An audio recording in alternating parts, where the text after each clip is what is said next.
All right, guys, we're coming off one of the best Sundays in all of human history, and it was simply one of the best Sundays because we're in the NBA playoffs, and we were blessed enough to have two Game 7s on the same day in the second round of the playoffs. All of the marbles, one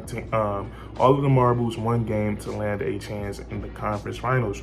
We had the New York Knicks against the Indiana Pacers, and we also had the Minnesota Timberwolves against the Denver Nuggets. And today I want to talk to you guys about the Minnesota Timberwolves and the amazing job that they've done this entire season, and also taking it up a notch into the postseason. Now, looking at the Minnesota Timberwolves, watching them play, not looking at any numbers or anything like that, no stats, I think we can all come to an agreement that this team is playing at a very historic level on the defensive side of the ball. I'm talking about some of the best defensive teams that we've seen in NBA history. And you look at this team on paper, they definitely have the personnel to be one of the best defensive teams in NBA history. Whether we like it or not, Rudy Gobert is a 4-time Defensive Player of the Year. He might not have the best post defense, the best one-on-one post defense, but he is an elite rim protector. He couldn't have had nullified Jokic one-on-one at the rim, but he definitely nullified everyone else on the Denver Nuggets. Rudy Gobert, he was outstanding in this series, rebounding the basketball and then just affecting shots at the rim. We got to realize that even though Rudy Gobert, like we just said, not the best one-on-one defender, he does nullify shot attempts at the rim. So you have Rudy Gobert, 4-time Defensive Player of the Year, multiple first-team all-defense candidate, holding down the center position. And then we look at the wing defenders on this team. We start with Jaden McDaniels. Now, I should have looked before I started this video, but Jaden McDaniels, his arms and legs are so long. He looks like he's around 6'10". He's probably listed as something like 6'8" or 6'9", but I give Jaden McDaniels that nod for 6'10". He's one of the best defenders in all of the NBA, and you can look at some numbers for Jaden McDaniels. I saw this chart that the best players in the NBA, the best scorers, guys including Kevin Durant, guys including Luka Doncic, LeBron James, these guys that score the basketball from the perimeter, when Jaden McDaniels are guarding them, they shoot a very low shooting percentage. So Jaden McDaniels, he is really like that on the defensive side of the ball. He's supremely athletic. He's quick on his feet. He has the size, he has the length, and then to tie it all together, he has the discipline. We don't see Jaden McDaniels in foul trouble too much. He has the instincts and he has the timing, and then also he's so versatile. I don't think people realize just how important Jaden McDaniels was in this series. I want to look at a player, Michael Porter Jr. Now, Jaden McDaniels, his matchup, it switched throughout this series, but for the majority of the time, he was guarding Michael Porter Jr. And I think this was so important. You look at the first round of the playoffs against the Los Angeles Lakers, Michael Porter Jr., he was looking like he was about to take his game to a whole nother level. That's how well he was playing against the Los Angeles Lakers. It felt like he wasn't missing, and actually that's what it was on paper. He was shooting the ball extremely well from the field, and he was just getting whatever shot he wanted against the Los Angeles Lakers. And then with Jaden McDaniels on him, matching that length with that length, because Michael Porter Jr., he looks like Jaden McDaniels. That same thing I said about his size, pause. The same thing I said about his size, we can apply that to Michael Porter Jr.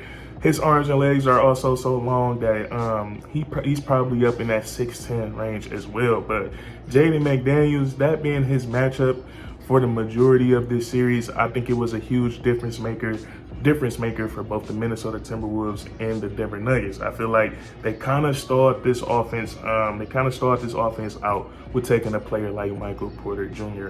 out of the game. So shout out to Jaden McDaniels for being such a versatile defender. Last series, we saw him guarding Devin Booker, a guy that's great at scoring from the perimeter, can score in isolation, can score in the pick and roll, and then we see him show his defensive versatility guarding a guy like Michael Porter Jr. that's running a lot off of screens, cutting a lot, and then a spot-up shooter. So shout out to Jaden McDaniels, and then also you have Anthony Edwards out there on the wing as well. Anthony Edwards, He's supremely athletic. He has great size at the two guard spot. And whenever he's put his mind to where he's gonna lock you down, he's gonna lock you down.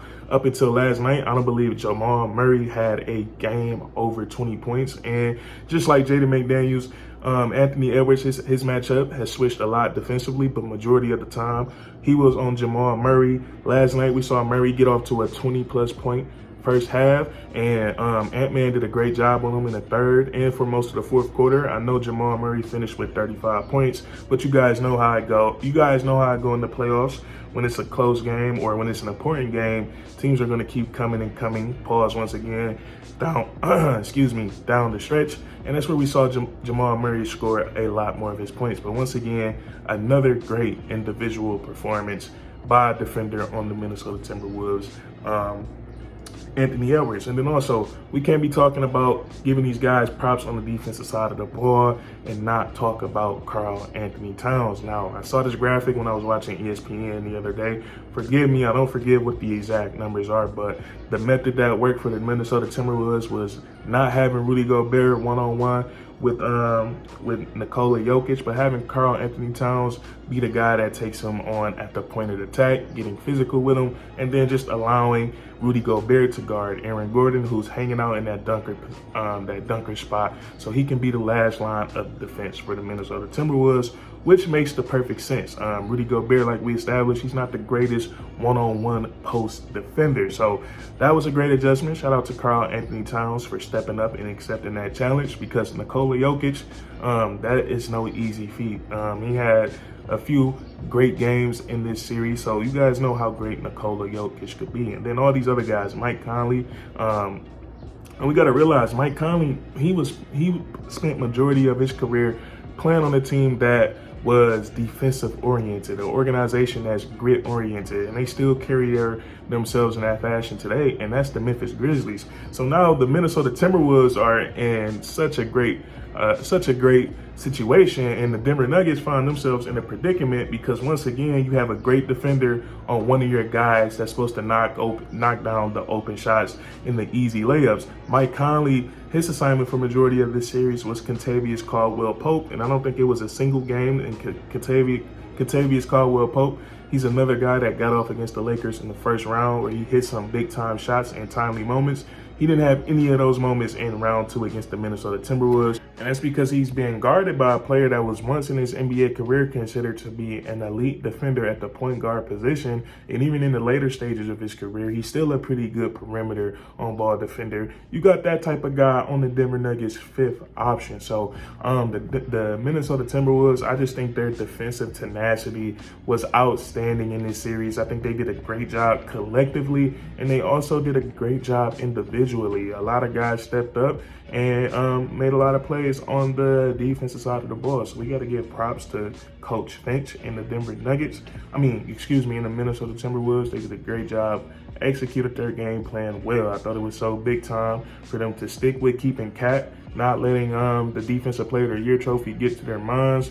You know, everybody wanted to see that. The defense, every time Rudy Gobert matched up with Jokic, they said the MVP versus the Defensive Player of the Year. So shout out to the Minnesota Timberwolves not feeding into that and switching up their game plan to find something that works and makes everyone out there comfortable on the court. But the Minnesota Timberwolves, very impressive.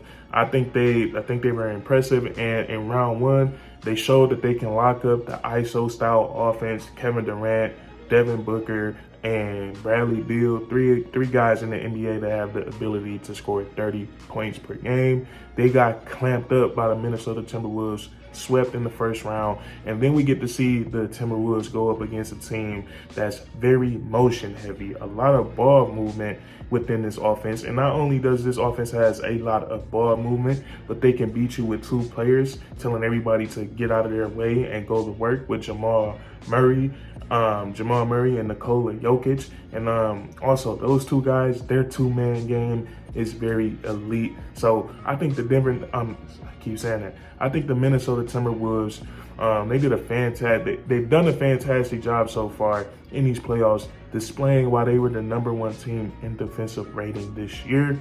And the versatility that they have on the defensive side of the ball. It seems like this defense has no weakness. And as I'm saying that, I've come to a conclusion that you're not going to be able to beat the Minnesota Timberwolves unless you can play defense at the same level as them. You have to be able to play defense and be as physical as them, because we look at the Denver Nuggets.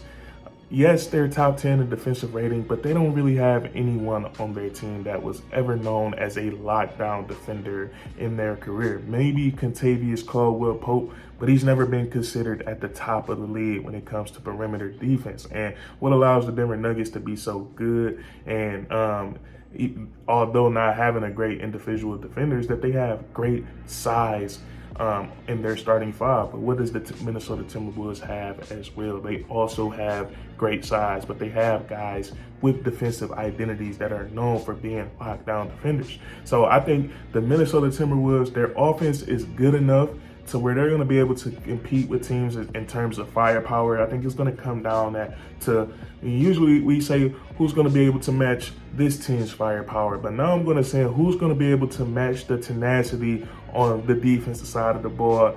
Yes, on that side. Who's going to be able to match the tenacity on the defensive side of the ball, like the Minnesota Timberwolves? Who's going to be able to get more stops than the Timberwolves? I think that's what the rest of this postseason is going to come down to, and I think it's going to be very, very interesting to see what game plan Jason Kidd, Kyrie Irving, and Luka Doncic comes up with for this smothering defense, because those are two nuclear weapons, and Jason Kidd is a great offensive mind. But the Dallas Mavericks, they run a lot of isolation and a lot of pick and roll. They try to get you in rotation to either get open looks at the three-point line, or they try to keep you out of rotation, respecting those shooters and letting Kyrie Irving and Luka get downhill. But the Minnesota Timberwolves, they have the personnel to where it's very hard to run that style of offense. So I'm very excited to see what happens in the Western Conference Finals. That's what I wanted to talk about with you guys today. If you guys enjoyed, please leave a like, comment down below. What are your thoughts on this Minnesota Timberwolves defense? And if you enjoyed, please leave a like, comment down below, and then subscribe for more weekly content. We do this all the time, man. And that's curtains.